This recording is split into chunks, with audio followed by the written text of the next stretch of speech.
President Biden will join Vice President Harris in Maryland. It marks the first time the president will appear with the vice president since he dropped out of the election, paving the way for Ms. Harris to take over the top of the ticket. It comes on the heels of the White House announcing a new Medicare deal that's projected to save Medicare enrollees about $1.5 billion.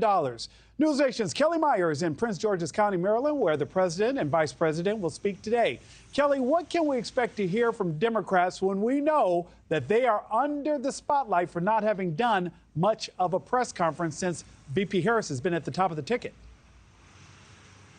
Yeah, and this is a big moment, as you mentioned, Nick, for President Biden and Vice President Harris to be back on the campaign trail together for the first time since President Biden passed the torch now 25 days ago. The two are set to talk about lowering the cost for Americans, and that begins with health care. Now, you mentioned what they're set to announce here today. It's the first round of Medicare drug price negotiations that they say will save an estimated $6 billion.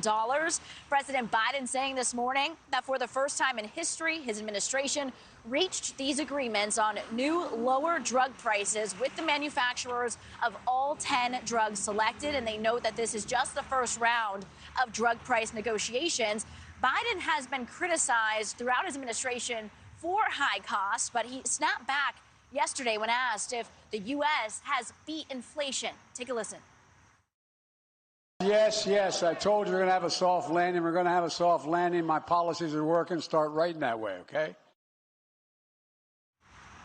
And while the administration isn't saying exactly where the two may diverge, we know that Harris is going to break away from Biden on some of the policies, though they haven't outlined specific items, at least not yet. Nick. Kelly, are you expecting those specific items to be kind of highlighted and be the focus? Since she is flying solo tomorrow, she will need to carve her own path to the presidency, right? Yeah, it looks like this. You have Biden and Harris on the road together today, talking about what they say are the accomplishments of their administration. And then we're going to see Harris on the campaign trail herself solo.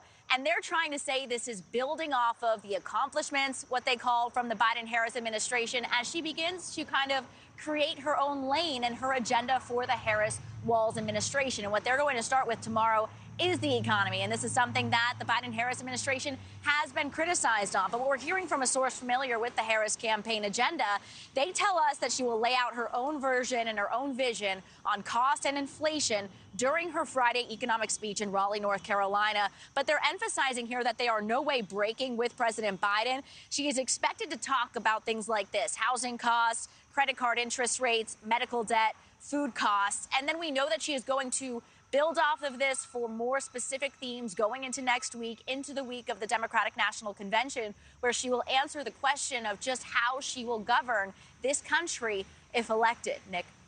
Thanks for watching, everybody. Go to joinnn.com to find NewsNation on your television provider. Also, don't forget to click that red subscribe button below to get more of NewsNation's fact-driven, unbiased coverage.